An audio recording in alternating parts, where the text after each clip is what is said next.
Let's start recording. Okay, we are live on Zoom, and let's try and go live on Facebook as well. Go live. I think we have done it correctly. I hope it will be okay. This technology done. Okay.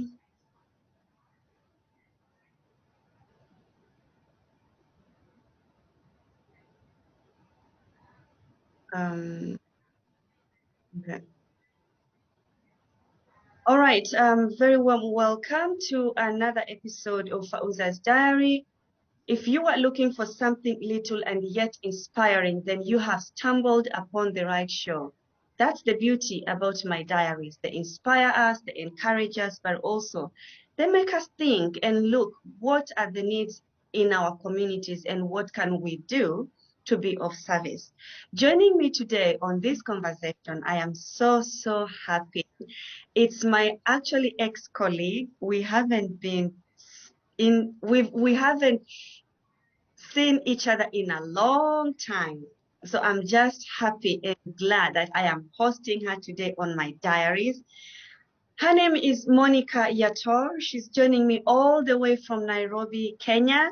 She is the founder and director of Indigenous Women and Girls Initiative, a community-based organization that seeks to challenge gender's stereotypes through amplifying the voices of Indigenous women and girls for them to realize their potential. Monicah, I love everything that you do, sweetheart. Welcome to Fauza's Diary. This is the one-to-one, woman-to-woman conversation.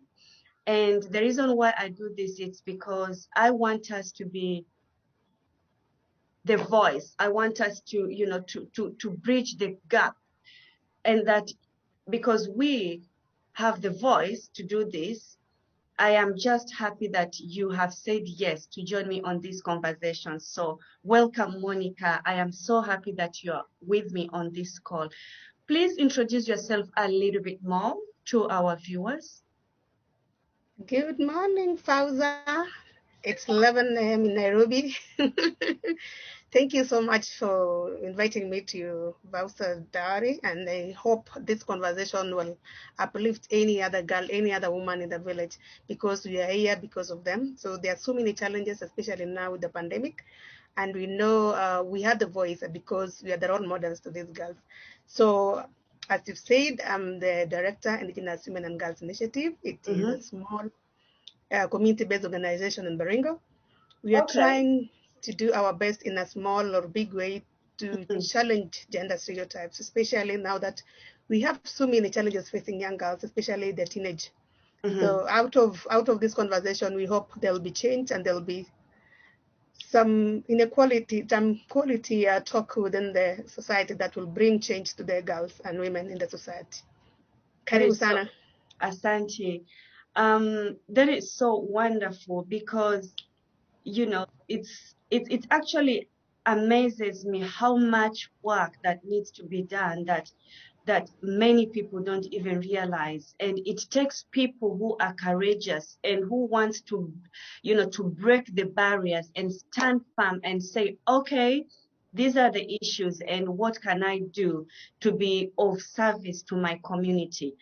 And I just want you to tell us a bit about, the initiative that you have been doing, because, there are so many challenges, like you said, that the world actually needs to know that are hindering these young women and girls socially, economically, and even political. So what have you been dealing with, Monicah, especially now with pandemic? I cannot imagine what has been going on. Fauza, the organization is still at, I say, tooting age. We are still young. We are barely 2 years since we founded it. We just registered early this year, and so the so many activities that we have done is about girls mentorship. We've been going to schools to talk about gender, to talk about even menstrual cycle, reproductive health.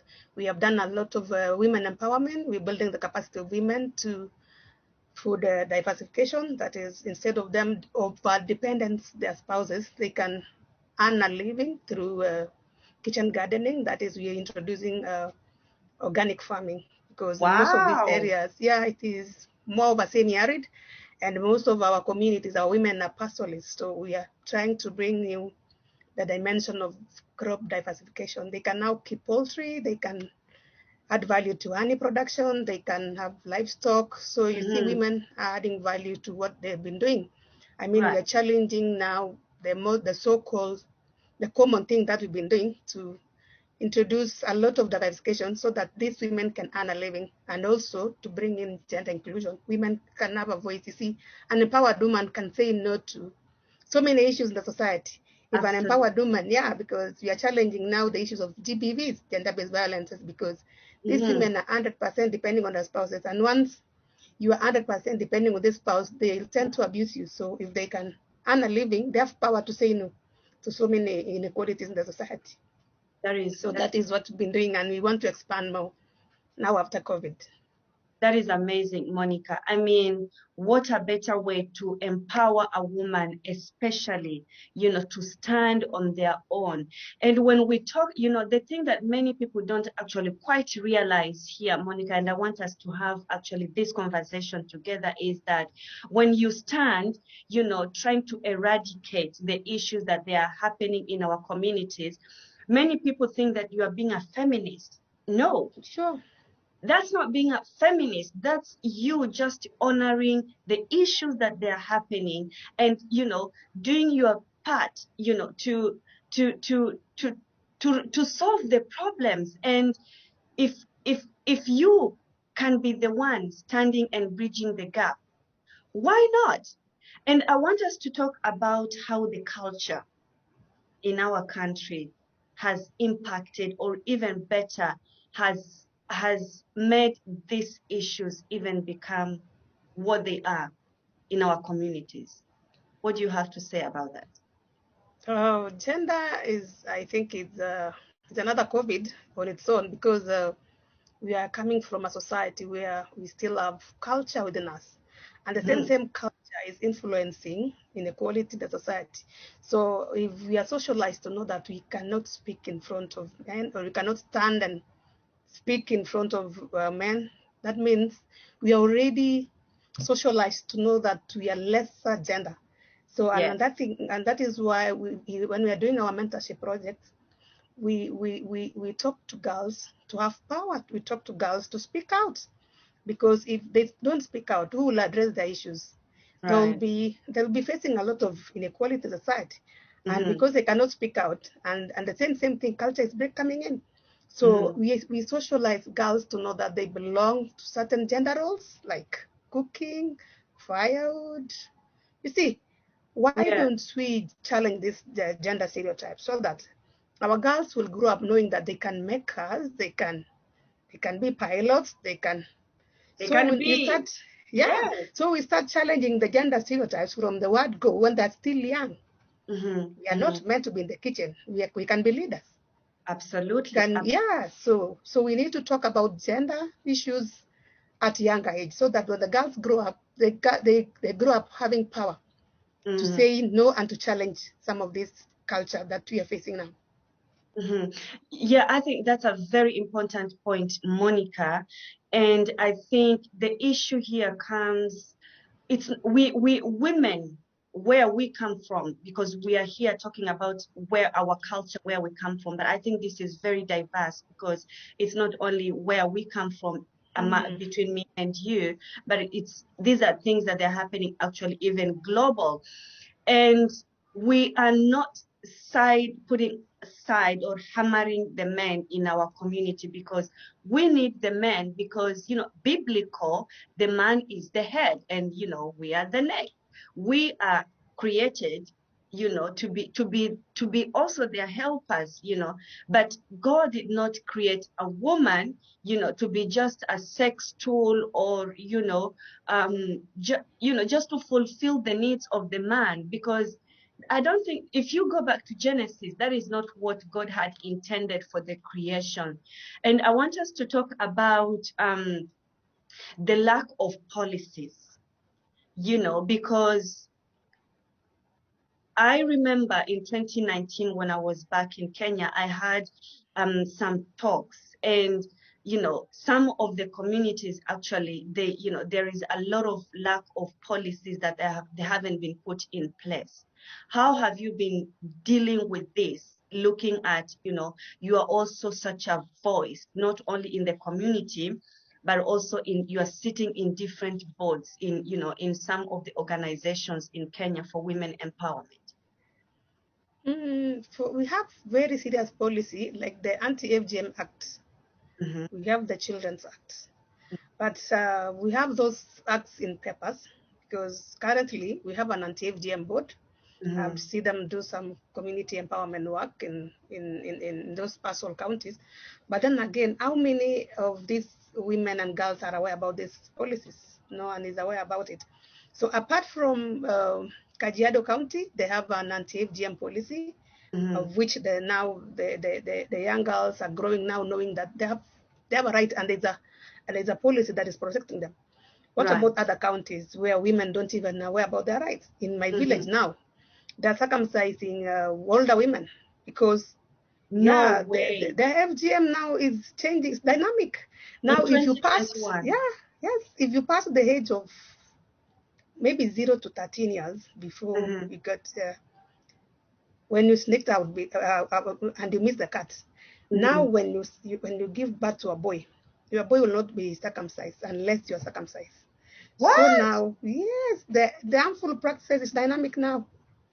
So now you are forced, and then they are using your friends. So there's a lot of peer influence to make you undergo the cut. Because even now, as women, there is a place you can't go to fetch water with circumcised women. So you are ridiculed. There's stigma around FGM. So you see, the society now is using a lot of ways, social ways, to encourage you to get cut. So again, is this policy talking about us, our issues? So we need to devolve these policies, like other counties, like the Kajiado County, they have a county policy.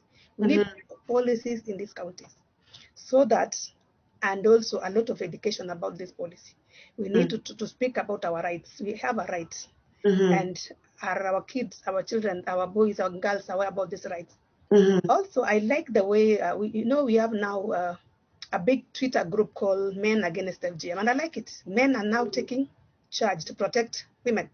I So love again, all stakeholders should take up women protection so that it is not women-led initiative alone. So policy again is working, but slowly. So we need to do a lot of vibrant civic education and also sponsor county policy to protect these girls and women. That is that. It actually grieves my spirit, to hear that, women are still being circumcised, Yes, on such a it's happening. time in Yeah. 2021 in It Kenya. is even worse now with the COVID. There's a lot of long holidays, so the girls are really suffering.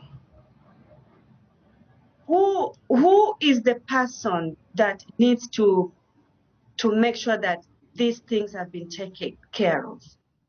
And what are they doing to address it? Because you are bridging the gap between the community.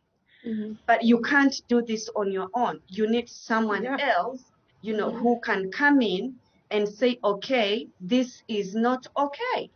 And what are they doing? What are the counties doing? Who is in charge of this? And what are the steps? What are they been putting in place to eradicate these issues of female circumcision?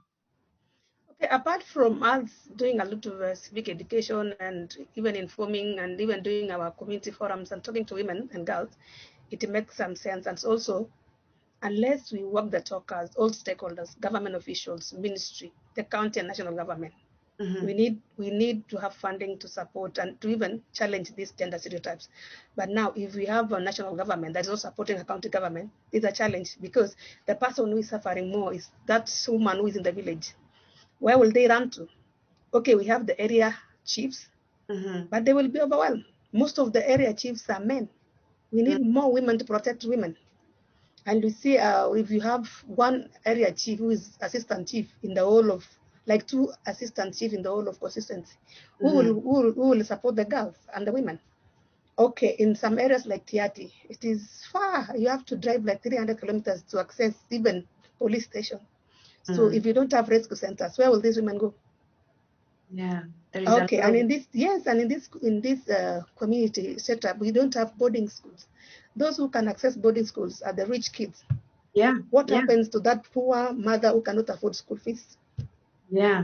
Remember, we have a lot of inequality in the village. We have so many people who are still poor. Will you work hard to raise food or to do other issues? So our women are concentrating so much into feeding their families and forgetting the aspect of social life protection of these girls. Yeah, I mean, sometimes I always feel that God created woman with so much power that sometimes even we don't even realize how strong we are. And yeah. But for me, what I want us, to dive in here is, I like what you had said earlier, because the issue here is some of these things, you are doing your part, you're doing the awareness, you're doing the talks, you're doing the mentoring, you're doing all the coaching and all that.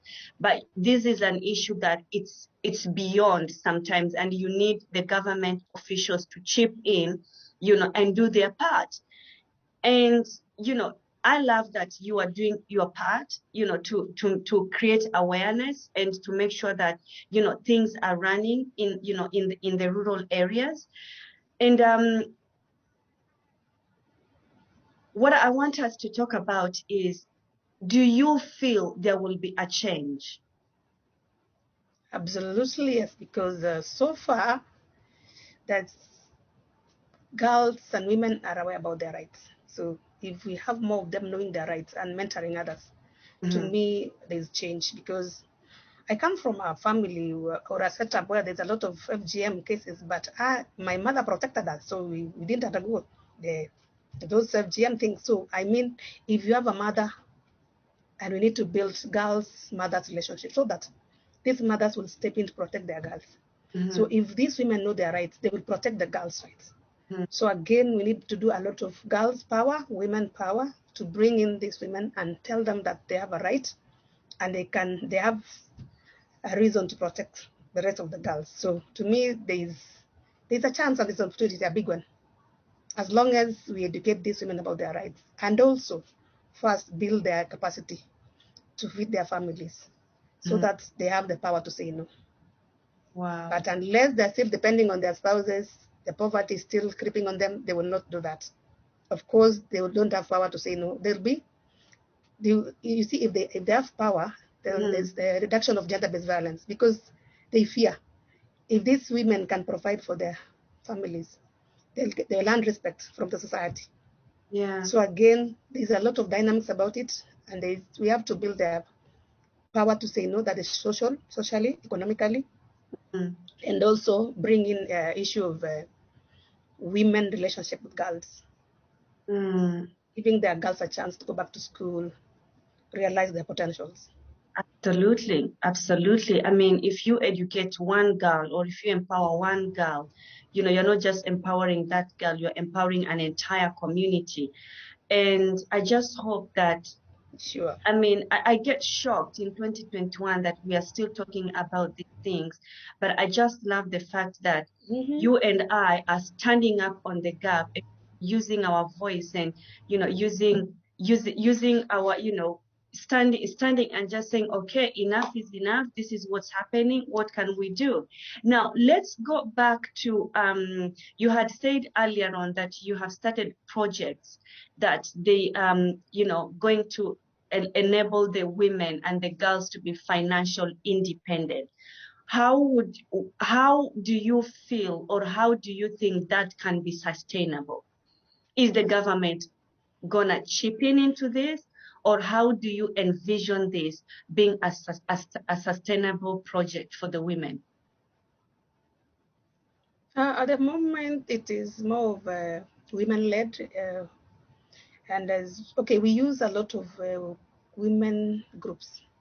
When we go to church, we facilitate, we tell women to join hands, like 10 to 15 women. From there, we introduce what we call a village savings account. This is where women come together. Maybe they meet every Sunday. Each woman can contribute 100 shillings each. Out of 100 or even 1,000, depends with their capacity. They put this money into savings. This like merry-go-round, but now they have a booklet. They save every day. They save so that they will be the ones to decide what to buy. This lady might decide to buy poultry. This other one may decide to buy one coat or one sheep. So out of those village savings accounts, we make sure every Sunday we visit one family household. That is where now we introduce kitchen gardening. Right. So they go as a team. Maybe they do like a quarter acre, like 20 women. They can do that. Absolutely. We make sure it's more organic so that they reduce the usage of water. So if we make sure like every household there is a kitchen garden, to them, every kitchen garden you can have like 100 shillings per day. 100 shillings you can buy your sugar, you can buy your wheat. Right. Yes. So out of that, they'll earn a living, and it will boost their self-esteem. And other women from other villages will want to emulate, replicate the same. So, and for me, that is sustainability. Absolutely. You know what I always tell people, Monicah? $1, give me $1 and I'll teach you how to use it. $1, it is a lot of money. It is a lot of money. Your $1. Give Monicah your $1 and she's gonna show you how she's gonna use it. I'm telling you. And I just, yes, because people are watching, people are listening, people are watching. We've got people who they're gonna be stumbling this conversation, and they would want to hear more or even be involved. So, and you see, Fauza, funny enough, we are introducing a livelihood that was not there. You see, coming from a pastoralist perspective. We are dealing with malnutrition.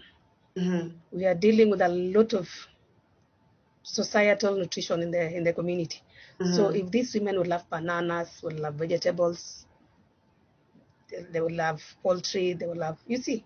And coming from an indigenous community, livestock, something to do with a cow is husbands. Wow. So what a woman can own is those small, like now poultry. Right. If you have like 1,000 poultry, the market price can now be 300 or 500 per. That woman is financially stable. Absolutely. So yes, so she'll make sure that her girl is in school. The girl gets sanitary pads. You see, still in our village, even affording our sanitary towels is a problem. Yes, I know. We were in a mentorship talk, and one of the girls said, our mothers cannot afford.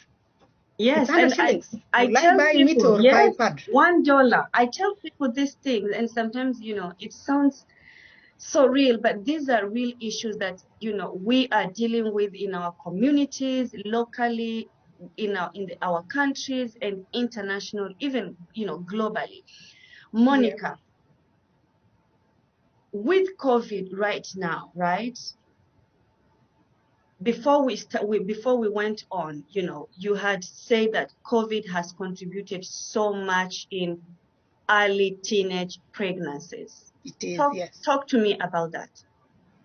I think in Baringo alone, we have over 1,000 teenage mothers. And those ladies, I just feel for them. My women rep presently, there is a project called Give Girls Second Chance. And I think over 372 of them went back to school. And I hope my women rep can expand, because we have so many young mothers who will want to go back to school. Absolutely. And nobody's speaking about the boys. Who are these boys? No. And the boys are in school. The boys are in school. Yes, they're in school, and our girls are at home. I'm telling you, out of 372 that I know that I went back to school, what happened to the rest? Imagine the stigma around early pregnancy. They are called prostitutes. Having a child is like a death sentence. So I think we should focus more on giving them a second chance, even if not going back to school, because most of them, because of the stigma they're going through, will not want to go back to school. But now how can we make them earn a living through projects? Maybe the same projects we're doing. Introduce them to tailoring, introduce them to any other general income generating activities, because they are our kids, definitely. Yeah. Most Yeah. of them are now depressed. They will be loitering in town to look for alternative livelihood because they have to feed those children. Yeah. Yeah. This young girl as a young kid, these A kids, they baby need with to be another fed. baby. Yeah. And remember, and that's why I was telling you, we need to build our girls mothers relationship so that these women can understand that having a kid is not a death sentence. They can still go back to school and make it in the life. Mm-hmm. So Do you think, Monicah, now that you've said we need to build girls and moms relationship, do yes, you think there is a gap between mothers and their daughters? a big one. Do you think we are not having heart-to-heart conversation with our girls? And I what can would you tell the mom? I can confirm that because of the mentorship we had in a Kisanana ward. One of the girls stood and said, "Our mothers are neglecting us. They're not buying us essential towels." So these girls, they will exchange for pads, Sanitary for sex. and the sanitary for sex is a baby already automatically. Yeah. They Because it's don't. an unprotected sex, Yes, and that's why I think we need to keep on having these conversations because, sure. if you're gonna have sex, if it's not protected, the results will be either pregnancy, HIV, Yeah. STDs, all these Mm-hmm. sexual transmitted diseases. So, and that is why, the question, where are we failing as parents? Are we not doing our part to educate our kids? Where is Fauza, the have I gap? lost you? Where is You the gap? Can you hear yes, me? I lost you a bit. No, I was saying, where Mm-hmm. are we failing as parents? Because if we cannot sit with our children and tell them having sex, you will be, it's either you get, pregnancy, there are STDs, there is HIV, there are all these, sexual transmitted diseases. If we don't talk to them about these things, how will they know? So do you think, because you are in the field, do you think parents, we are not doing our part to have this heart-to-heart conversation with our children? Okay, I'll tell you, I come from a community where sex isn't talked to. Not every mother can speak about sex to their girls. Mm. And that is why we should demystify as parents now. We Mm-hmm. have to speak about sex. We have to tell our girls about sex too. And by talking about sex, we should also provide the basic needs that a girl wants. Mm-hmm. A pad is a basic need. Yeah. Without a pad, who else will, if you don't provide for this pad, who will give them pads? Yeah. They have to look for alternative. An alternative is Yeah. what will lead to.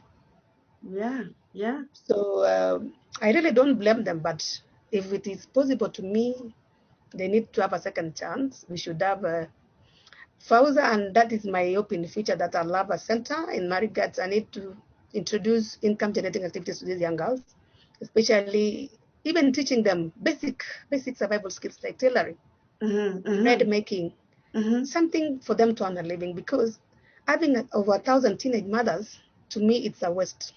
It's a lot. Yeah. And all of them will end up being single at that age.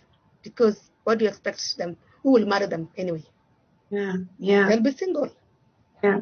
And coming from a pastoralist setup, having a kid outside wedlock, you're automatically a prostitute. And maybe it was a one-time sex. Yeah. So it is really tough. And going forward, we need to really talk about it and look for sustainable ways of, Solutions. yes, We need to look not for. solutions and more so sustainable because they have kids to feed. Yeah. Yeah. Yes, because these young girls, maybe the children will end up being even malnourished. These girls will leave those kids to their aging mothers and they will leave to towns to look for a living. Yeah. Yeah. Who They will have want to to. who will want to live with an unwanted baby? They also want to get younger men to marry them. Yeah. So they will neglect those kids. And this is what society don't And the want to talk about. cycle keeps on going. You see how Yes, the cycle keeps on going? yes. That's how, yeah. So it is tough, but we have to speak out. It is happening. That is why we are here today, Monicah, having Sure, a sure. conversation together. And I am just so proud of you and everything that you do, to create awareness and, to be a voice, and but not just being a voice, but being the leader that you want to emanate, to be a leader, to be able for the other women to, to see the needs and what can they also do, because yeah, there is just so much that needs to be done. What will be your final word to any girl watching us and to the moms watching us today? Not even to any girl. I think my parting shot will go to all the duty bearers. Duty bearers means our Minister for Education, Mm-hmm. our CECs in Baringo and other hustle counties, and those indigenous counties, every able leader in this country to think about and talk solutions in our county, teenage pregnancies, giving women and girls a second chance. What will happen? Because I'm foreseeing a worst situation in the coming years, because we still have population growing, we have young girls growing. Yeah. So if we don't address this situation now, what will happen in future? Mm-hmm. So we really need to talk about it. And of course, as we speak so much about BBI and the rest and the rest and the rest, there is this common thing that we need to do. Let's feed our nation Absolutely. first. If the nation is not stable, nobody will be stable, because this generation is coming to be, we have a crazy generation that is coming up. They will demand for food. If there is no food, they'll be worse. Yeah. Yeah. Yes. So, and what about our young girls? We need to speak more about these girls and not stigmatize them because they got pregnant. Yes, I They're think human that's, beings. yeah, Yep. they are, and they are loved. And I always say that we are not our mistakes, we are not. But I Yep. think, but I think there is a lot of, the stigmatization and stereotypes, and that's why people call names to each other, and that's Yep. why you are talking to me now about, these girls being called prostitutes and all that. There is just this, that is, I don't know, it's painful, to being labeled and all that. So emotionally, and it's, yeah, it just does something with these girls. And thank you so much, Monicah, that you're actually investing your time, because it takes time, to do these Yeah. things and resources. And if Mm, you don't have actually support, sometimes mm, you're forced to dig in your own pockets, sure. which many people, they don't even realize that. They think, oh, they only see the pictures on social media, and they Mm-hmm. actually think it's easier to do it. It is a lot of work. So I Very. applaud you for that, Monicah. And I really, my prayer is that things will change, things will get better, that the economy will, yeah, the economy will rise again. But also, having these young women getting second chances, I think it can be something that it can at least reduce the cycle of, going, the kids, and their kids doing the same, and then the kids doing the same. So yeah, so keep doing what you're doing, because you are doing an amazing job. Thank you, Fauza. Yes, yes, yes, Thank you, thank you. yes. And You have anything, yeah, I don't know if we have questions on our on in your. Facebook? Yeah, let me see. um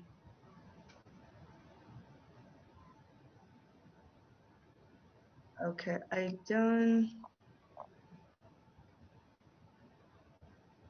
let's see, messages. No, I don't see any messages. Do you have any messages from your side, Monicah? I can't. Maybe let me check on my Twitter. Yeah. But if you said I didn't go live, maybe if you can tag me, then you will answer the questions because it is recorded anyway. Yeah. Then we'll respond to that later. Okay. Yeah. So yeah, once again, if you have any questions, regarding this conversation, please drop me a message, drop Monicah a message, and Monicah will be more than happy to answer you that. Also, if there are any issues that you want them to be addressed, please talk to us, and yeah, we will do our part with what we can, to be of service. That's why we are having this conversation. I see Juliana, she's joining us. And yeah, what will be your... Juliana Katimu?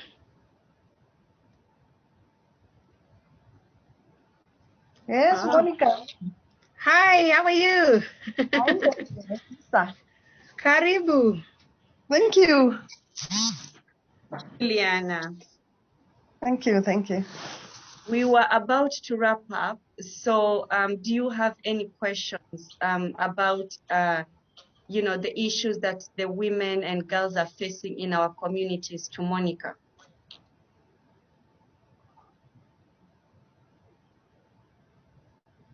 Juliana? Sorry for joining later. I just saw the link like right away, so I decided to check on what's happening. When it comes to challenges that girls are facing, I come from Kajiado, and girls from Kajiado are not also exceptional.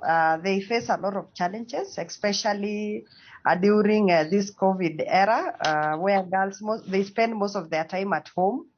Early marriages was happening, FGM, and so many other, and gender-based violence at the same time, especially rape cases. We recorded a high number of rape cases from our girls. So those three challenges are the major challenges that are affecting or is happening here in Kajiado. Mm-hmm. Mm-hmm. And do you okay, so you have recorded all those issues. What are the people who are in charge, or rather who should be the one making a difference? What is the call to action, if I may say so? Okay, so we have civil society. Like personally, I work with an organization as a director called Nasaru Women. Nasaru, we advocate for girls and women rights. I think that's where we met with Monicah. So what we are doing, we are trying to be a bridge now between these girls and the lawmakers. So we train them on how they can do their reporting, where they can run to, they can look for the chiefs. They use the opinion leaders within their environs and whatever. And we also try to follow up to understand what's happening down there. And then we report and we try to help them. So the civil society is quite doing a good job with the lawmakers. Wonderful. That is really, yeah, that is very, very, yeah, there is a problem and you have actually implemented, a system that it's helping, on the level that you are at. So that is really, really, really good to know. And I hope that, that things will be like the people in the government, that they will hear all these stories and really do something about it. It's 2021. It's 2021, True. Yeah. So, well, our time is up. Monicah, you have no idea how much I am so thankful that we have had this conversation together. Juliana, thank you so much for joining us. And yeah, for our viewers, I just wanted to address to you now, if you know someone who is struggling, who is, going through issues, please don't isolate, don't label them, just show love and compassion and humility. that is all sometimes what someone else needs, you know, to be reminded that they're not on their own, that, you know, that you're walking side by side with them instead of pointing fingers and seeing the log in their eyes. And you don't see your own log in your own eye, right? So share this conversation. You'll never know who might need it, who might want to, you know, to talk to Monicah or even Juliana or even to myself, because sometimes when you are so squashed in the corner, you know, you feel like there is no any other escape. You are on your own. So please be your sister's keeper. That's what I want to say. Be your sister's keeper. Thank you very much. And yeah, for more of these conversations, please don't forget to subscribe to Fauza Beltz Diaries. And yeah, we'll be sitting on this seat with more women who they are doing amazing things, including you. So stay safe, and I will see you soon with another inspiring diary just like this one. Share, subscribe. Be safe. Bye for now. Bye, Fauza.